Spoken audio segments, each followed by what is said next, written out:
Bora, moçada, tocando o barco e continuando nossa saga, não é? Vimos que as moléculas polares, elas são, né, ditas de polos permanentes e que as moléculas apolares são ditas de polos induzidos, tá bom? Então a questão é como esse dipolo induzido, positivo e negativo, portanto, passam a existir em uma molécula apolar. Tá bom? Nós temos aqui duas, não é, teorias que são complementares e que explicam exatamente isso. Não é? A tal molécula apolar, a tal molécula apolar, ela pode ser dita, não é, de polo induzido, não é? Ou ela pode ser dita como de polo instantâneo, ok? Instantâneo. E o que seriam esses dipolos induzidos e dipolos instantâneos? Tá? O dipolo instantâneo, como o próprio nome já diz, ele existe instantaneamente dentro de uma molécula apolar. Por quê? Quando eu pego uma molécula qualquer, e aí eu trabalhei com o Cl, né, 2 na aulinha anterior, quando eu analiso o Cl2, essa distribuição, né, da densidade eletrônica que vocês estão vendo aqui, ó, ela é uma distribuição média.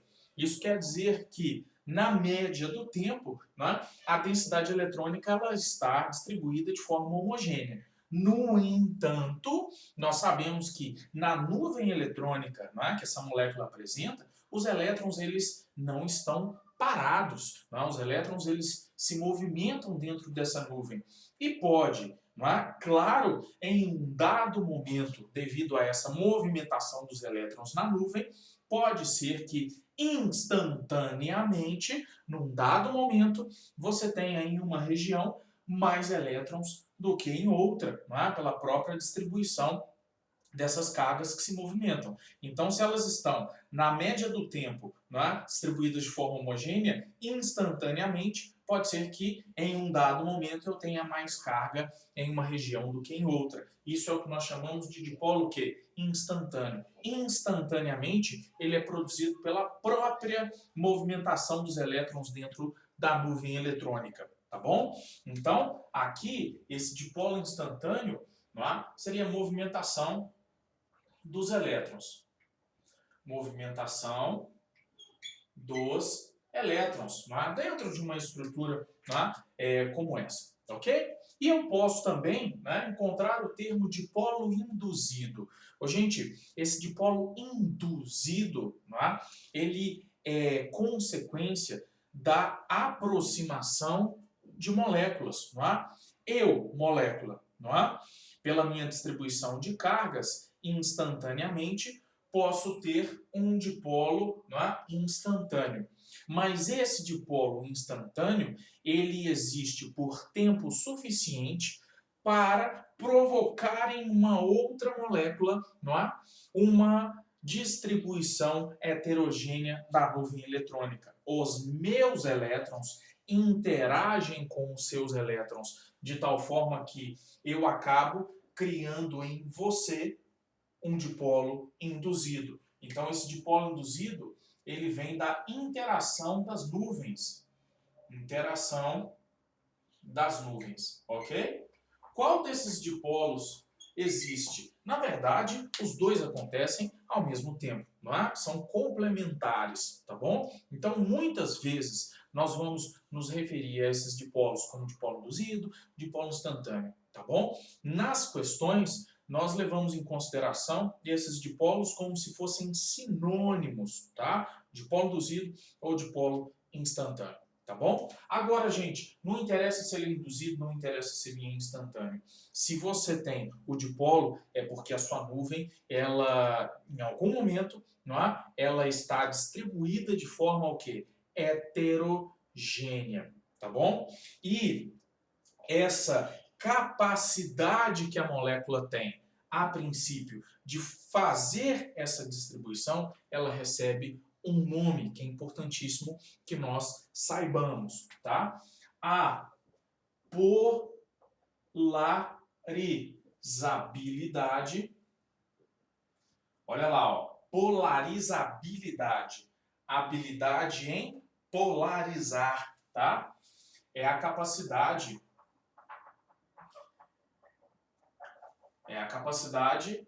da nuvem eletrônica, ou densidade eletrônica, tá? É a capacidade da nuvem eletrônica ser distorcida pela ação, não é, de um campo externo, ok? Ou seja, é a capacidade que eu tenho de polarizar a minha nuvem, fazer com que em uma dada região eu tenha mais carga, em uma outra dada região eu tenho menos carga. Ou seja, a polarizabilidade, ela vai medir, gente, mais ou menos a maciez, tá, da minha nuvem eletrônica. Porque se eu preciso fazer com que nessa molécula, não é, eu tenha mais carga em uma região se comparada à outra, eu preciso obrigatoriamente distorcer essa nuvem, fazer com que parte da minha densidade eletrônica se desloque para uma região, fazendo com que eu tenha ali mais carga do que em outra, tá? Então, a princípio, né, essa molécula ela não tem polos. E a sua polarizabilidade faria ali uma distribuição heterogênea da nuvem, tá? Aqui eu vou fazer um desenho um pouquinho mais chamativo. Eu percebo que a nuvem era homogênea e daqui para cá ocorreu a polarizabilidade dessa nuvem, fazendo com que aqui, ó, eu tenha mais carga, ok? E aqui eu tenha menos carga. Portanto, caracterizando a minha região da direita como um polo negativo e a da esquerda como um polo que?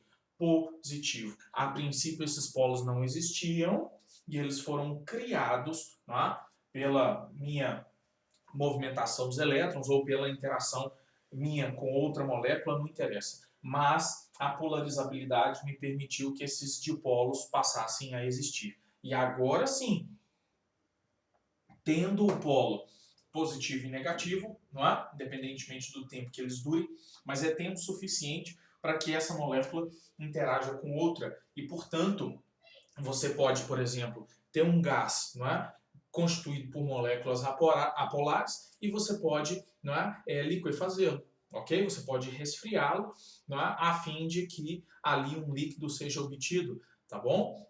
Constituído por moléculas apolares. Da mesma forma que eu posso encontrar sólidos e encontro, não é, no nosso dia a dia, parafina, por exemplo, não é, um sólido constituído por moléculas apolares, tá bom? Então, essa polarizabilidade, ela é importantíssima para a gente. E ela existe não só nas moléculas apolares, ela existe também, claro, nas moléculas polares. As moléculas polares não têm a nuvem eletrônica heterogeneamente distribuída, isso também está associado à polarizabilidade. Só que nas moléculas polares, não é? A polarizabilidade é importantíssima, só que ali a molécula já é polar, não é? Aqui não, eu não tenho polos, ou seja, a polarizabilidade ela vai ser importantíssima para que esses polos venham a ser, né, encontrados, tá bom? Enquanto lá eu tenho o dipolo e a resultante, não é, dielétrica, aqui ele não existe. Então a polarizabilidade ela vai me dar esse suporte para poder explicar, tá bom? Então isso é importante para a gente compreender. Agora, como essa polarizabilidade ela muda, tá bom? Essa polarizabilidade é a capacidade da nuvem ser distorcida. E isso está associado obrigatoriamente, né, ao tamanho, ao volume dessa nuvem eletrônica.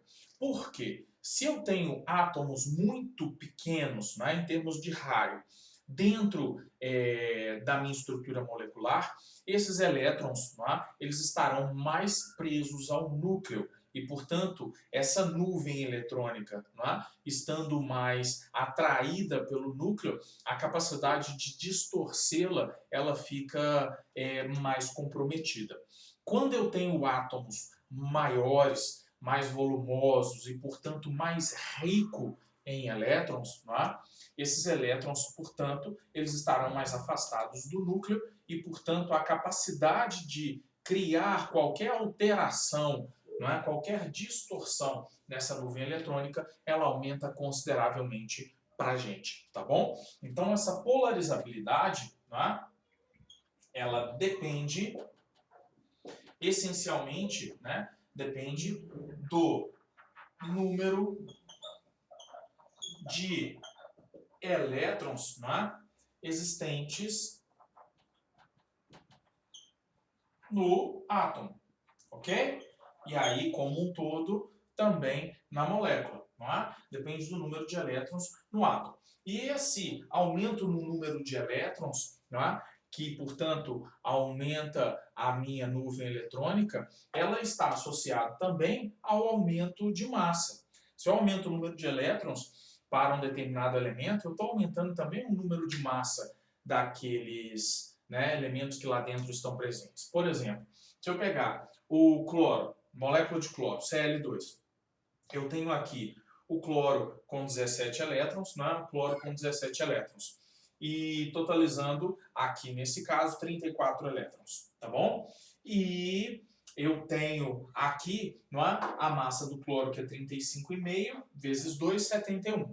Tá? Agora, se eu pegar o bromo, não é, e a molécula de bromo, Br2, eu tenho aqui nesse caso 35, não é, elétrons e 35 elétrons em cada um dos bromos, totalizando 70 elétrons. E eu teria massa 80 em um e 80 em outro, totalizando 160. Então, quando eu aumento a massa, eu aumento também o número de elétrons. Então, vai ser muito comum a gente dizer o seguinte, aqui, ó, para facilitar a nossa vida, não é? Quanto maior a massa, maior vai ser a minha nuvem eletrônica, maior será a, aqui tá dando para ver, tá, a polarizabilidade, que é a capacidade de eu distorcer essa nuvem eletrônica e criar ou fortalecer os meus dipolos ali já presentes, tá ok? Então, vamos rabiscar, não é, um pouquinho mais de situações para que a gente entenda, não é, essa dinâmica das interações intermoleculares, tá bom? Então, vamos lá. Aqui, tranquilo, entendemos o que é uma molécula polar, entendemos o que é uma molécula apolar, tá bom? E para as moléculas apolares, é a polarizabilidade que vai mandar em tudo, tá bom? Aumentou o tamanho, não é? Aumentou a massa, estão associados, você vai ter uma polarizabilidade maior, os seus dipolos instantâneos ou induzidos ficam mais intensos e, portanto, você ali vai ter interações consideravelmente mais fortes, tá bom? Então, vamos lá. Aqui, ó. Em relação, não é, a essa polarizabilidade e as massas, não é, eu vou começar aqui com as interações. Agora eu vou pegar moléculas interagindo entre si. Já sabemos definir o que é polar e o que é apolar. Eu vou pegar o primeiro tipo de interação, tá bom? Nós vamos pegar aqui, ó, moléculas apolares interagindo entre si, tá bom? Primeiro a gente vai classificar, depois a gente vai expandir os conceitos. Então, moléculas apolares. Então, quer dizer que eu tenho uma molécula apolar interagindo com outra molécula apolar, tá bom? Então, nós vamos ter isso aqui, ó. Uma moléculazinha apolar. E eu vou ter uma outra molécula apolar, tá bom? Duas moléculas, ok? Essas moléculas, elas a princípio não têm polo, então não pode interagir. Então, o dipolo vai ser induzido ou instantâneo para que uma possa interagir com a outra. Então, nós vamos ter aqui, na da direita, Na direita um polo positivo, na esquerda um polo negativo, tá bom? Na outra molécula, a mesma coisa. Polo negativo, polo positivo, tá bom? Então, a atração sempre é eletrostática. O polo positivo de uma molécula vai interagir com o polo negativo de outra. É uma interação mesmo, eletrostática, tá bom? Muito mais fraca do que a ligação iônica, viu, gente? Muito mais. Qualquer interação intermolecular é muito mais fraca do que a iônica. Então, eu tenho o polo positivo e o polo negativo aqui interagindo entre si. Como é que eu vou, né, chamar essa interação? Gente, é só ler os dipolos. Você tem aqui, ó, um dipolo induzido interagindo com um dipolo que instantâneo. Ou induzido, induzido, instantâneo, instantâneo, dá na mesma, tá bom? Então, é só ler o dipolo entre moléculas apolares, não é? Uma apolar e outra interagindo entre si, você tem dipolo induzido interagindo com dipolo instantâneo. Ou dipolo induzido, induzido, instantâneo, instantâneo, o que você quiser, tá bom? Ou seja, dipolo induzido, dipolo instantâneo é uma interação característica entre moléculas apolares. É só ler o polo de uma e ler o polo da outra. Então, nós vamos ter aqui, ó, uma interação que nós vamos chamar de DI, ok? Então, DI é uma interação entre moléculas apolares. Essa interação, ela é também chamada de forças de dispersão, de London, ok? Ela é assim chamada, forças de dispersão de London, ou forças de London, tá? As interações intermoleculares são conhecidas como forças de Van der Waals. Muitas vezes as questões referem-se à interação de polo induzido como forças de Van der Waals, tá bom? Forças de Van der é separado, tá? Van der Waals. Então, muitas vezes, as questões tratam o dipolo induzido, né, como forças de Van der Waals. E são, mas as interações intermoleculares, as outras também, são forças de Van der Waals, tá bom? Mas as questões muitas vezes referem-se a essa como sendo essa apenas, tá? Então, muito cuidado com isso. Legal. Então, a interação é essa, simplesmente isso. Agora, como não é? Eu encontro essa interação dependente da massa, não é? E aí vamos analisar o seguinte, aqui ó, um casinho simples, ó, exemplo. Eu tenho vou pegar aqui ó, Cl2, que a 25 graus, estamos trabalhando a temperatura ambiente, é gasoso. Eu tenho o Br2, que a temperatura ambiente é líquido. E eu tenho o I2, que a temperatura ambiente ele é gasoso. Ó, sólido, que ele é sólido. Então, o que eu estou percebendo? Se em uma mesma temperatura, cloro é gasoso, bromo é líquido e iodo é sólido, isso quer dizer que eu estou percebendo aqui que está rolando o quê? Uma interação intermolecular cada vez mais forte, tá? O cloro, Cl2, é uma molécula, não é? Olha lá, diatômica, com esse tamanho. O Br2 é uma molécula diatômica com esse tamanho. E o I2 é uma molécula diatômica com esse tamanho. Ok? E por que as interações no I2 são mais fortes do que no Br2, que são mais fortes do que no Cl2? Porque a molécula é maior nuvem, maior polarizabilidade. E fazendo, portanto, com que os dipolos fiquem cada vez mais intensos. Tá bom? Então, para esse caso, no qual eu tenho Cl2, Br2 e I2, nós teríamos exatamente isso aqui, ó. Aqui, ó. Tá? Se eu analisar aqui, ó, a massa e, por exemplo, a temperatura de ebulição, tá? Aqui em graus Celsius, por exemplo, ou graus Kelvin, não vai fazer a menor diferença. Não vou usar números aqui, tá bom?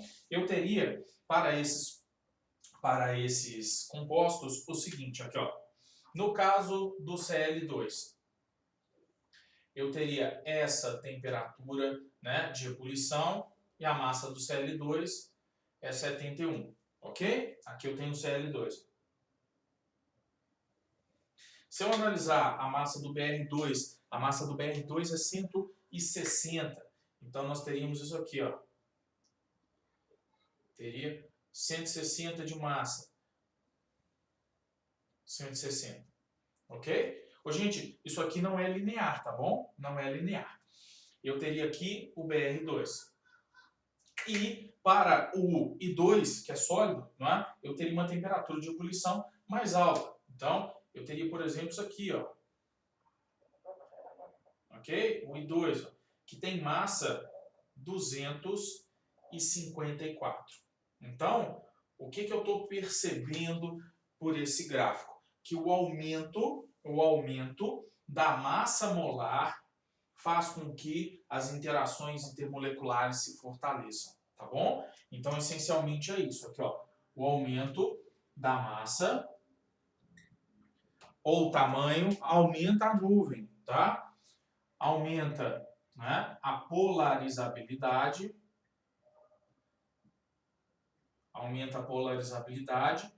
que aumenta a atração entre, né, os dipolos e que, portanto, vai aumentar a temperatura de ebulição. Nós vamos usar muito a temperatura de ebulição como parâmetro para medir a intensidade das interações. Porque quando eu vou ebulir, eu vou separar totalmente as moléculas do líquido para que a fase gasosa exista. Ou seja, não é? Quanto mais energia eu preciso fornecer para que essas, né, moléculas se separem, mais intensas são as interações intermoleculares. Então, se o I2 tem uma maior temperatura de ebulição, quer dizer que as moléculas, né, do iodo, elas se atraem mais fortemente. Por quê? Porque a polarizabilidade maior, os dipolos induzidos são mais fortes. Combinado? Então percebam que o tipo de interação que elas realizam é DI e DI.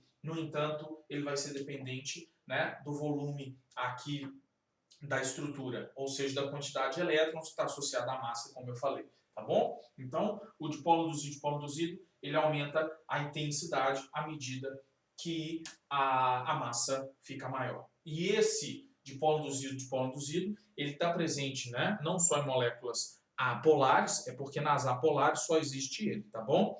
Mas ele está presente também nas moléculas polares, ok? Se eu pegasse aqui HCl, HBr e o HI, que seriam moléculas polares, eu teria exatamente esse comportamento, tá bom? Porque aumentando a massa, eu aumento a polarizabilidade, mesmo em moléculas polares que realizam um outro tipo de interação que a gente ainda vai ver. Combinado? Então, moléculas apolares, interagindo entre si, dipolo induzido, dipolo instantâneo, DI. Ok? Aumentou a massa, aumentou o tamanho da estrutura, as interações intermoleculares são fortalecidas. E aí, na orgânica, na química orgânica, quando a gente for estudar um pouquinho os hidrocarbonetos lineares, ramificados, a gente vai ver também que ali, além da polarizabilidade, que é importantíssima, eu vou ter um outro fator, ok? Que vai ser importante para que eu determine se as interações